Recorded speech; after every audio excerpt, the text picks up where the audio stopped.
She was 16, maybe 17. A toddler pulling at her tunic, bread flour on her hands, no books, no school, no one to ask. And the child at her feet was the Son of God. The Gospels give us 12 verses for 30 years of his childhood. 12, that's it. But archaeology, Jewish tradition, and scripture itself fill the silence. And what they reveal is nothing like the paintings. Close your eyes. We're stepping into her courtyard. Forget the quiet boy kneeling in a sunlit room. Mary raised Jesus in a 2-room house carved into limestone bedrock. Dirt floor, low ceiling, animals sleeping in the lower room at night. No privacy, no silence. An extended family sharing one courtyard. Archaeologist Ken Dark excavated a house like it beneath the Sisters of Nazareth convent. Yardena Alexandre found another in 2006 beneath the International Marian Center. Same period, same village, same cramped walls. This is where she taught him to walk, where she whispered the Shema over his cradle, where every prayer, every skill, every word he would ever speak was first poured into him by a teenage girl who couldn't read.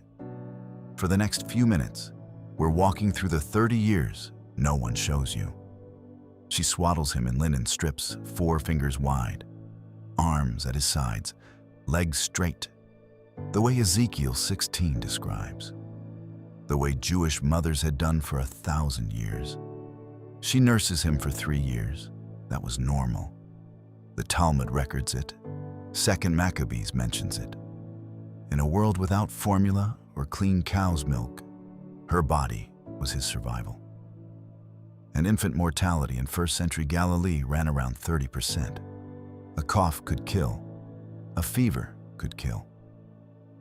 She watched him constantly. She slept with him pressed against her body.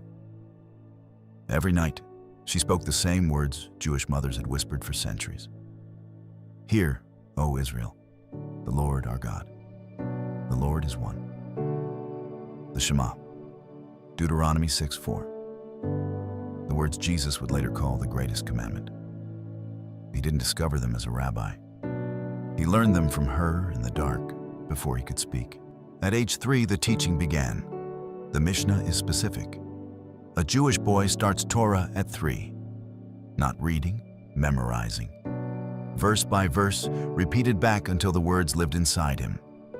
And the first teacher was always the mother. Picture it. Mary sits on a courtyard mat. A barefoot boy in a linen tunic. She holds his hands. She speaks a line. He repeats it. She corrects him. He tries again. This wasn't a lesson. It was air. Deuteronomy 6 commands it. Teach them when you sit, when you walk, when you lie down, when you rise. 4 moments. Every day. Grinding grain, she taught him. Carrying water, she taught him. Lying on the sleeping mat, she taught him. By age 5, he knew entire Torah passages by heart. By age 10, the Mishnah. By age 13, he was a son of the commandment, responsible before God. The Son of God learned Scripture the way every Jewish boy learned it, from his mother's mouth, pressed into him with the rhythm of her daily work. He wasn't sitting in a corner being holy. By age 4, he was carrying things. By 5, helping at the grinding stone. By 7, running errands across the village. He carried water from the spring, the one still called Mary's well today, the only water source for all of Nazareth. He gathered kindling, olive wood, twigs, animal dung. Every Galilean child collected fuel. And he watched his siblings. Mark 6 names 4 brothers, James, Joseph, Judas, Simon, and mentions sisters. In a 2-room house, the oldest child is never off duty. He held babies. He kept toddlers away from the oven. He carried them on his hip when Mary's hands were full. By 12, he was carrying Joseph's tools.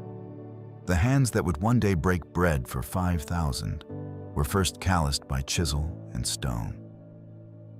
This was the childhood of the Son of God.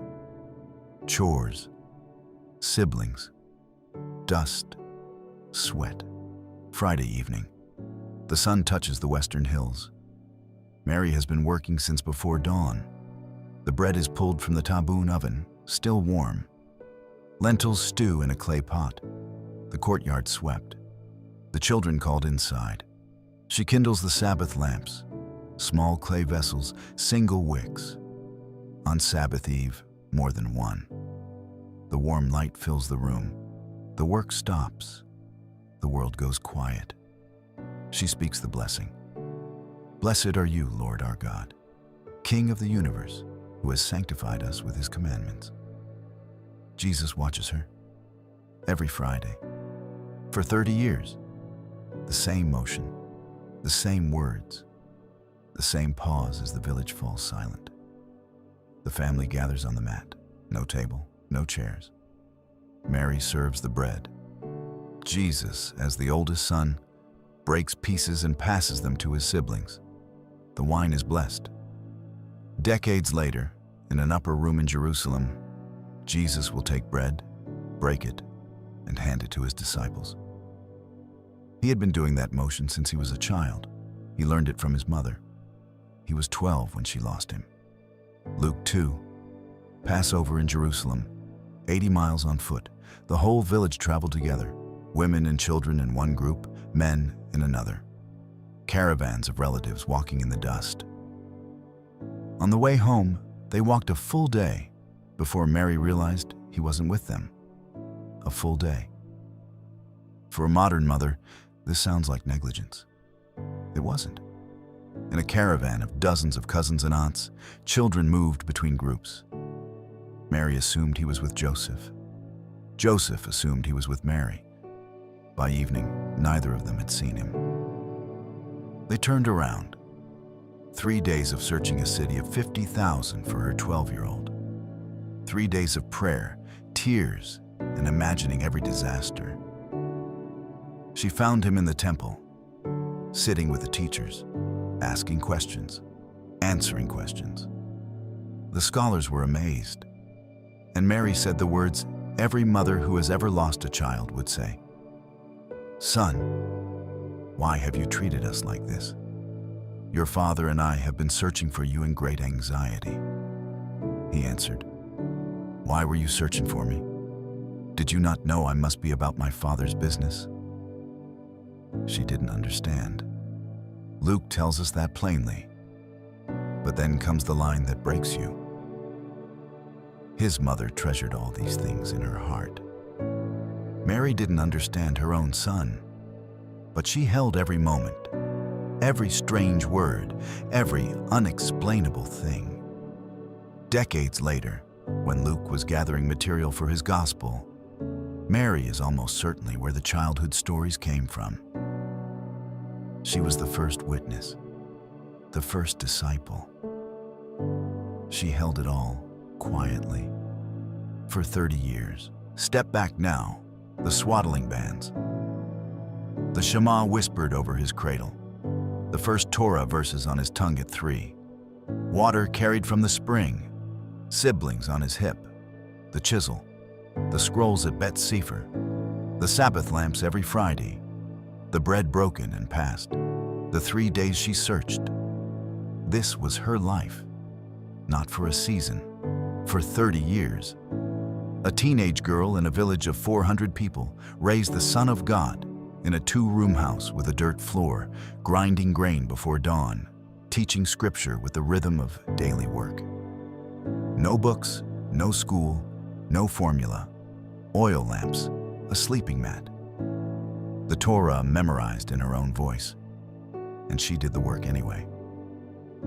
The hands later nailed to a cross were first held by hers when he learned to walk. The voice that preached the Sermon on the Mount first repeated the Shema back to her in a dark courtyard. The man who fed 5,000 first helped his mother pass bread to his brothers. When Jesus said, "Blessed are the meek," he was describing her. When he said, "Love your neighbor," she had lived it in a 2-room house with 7 children and no privacy. When he taught the crowds, he was speaking from the rhythm she built into him before he could read. And here's the quiet truth. If you have ever raised a child with no idea what you were doing, if you have ever spoken the same prayer over a cradle night after night and wondered if it mattered, you are closer to Mary than any painting has ever shown. She didn't know who he would be. She showed up every day, ground the grain, lit the lamp, spoke the prayer, and kept going. And the Son of God became who he was, because a teenage girl in a village no one remembered did the ordinary work of mothering for 30 years. If this changed how you picture his childhood, subscribe. Share this with a mother who is tired tonight. And tell me in the comments, what hit you hardest? The Shema whispered over his cradle? The 3 days she searched? The bread at the table? I read every one. See you in the next.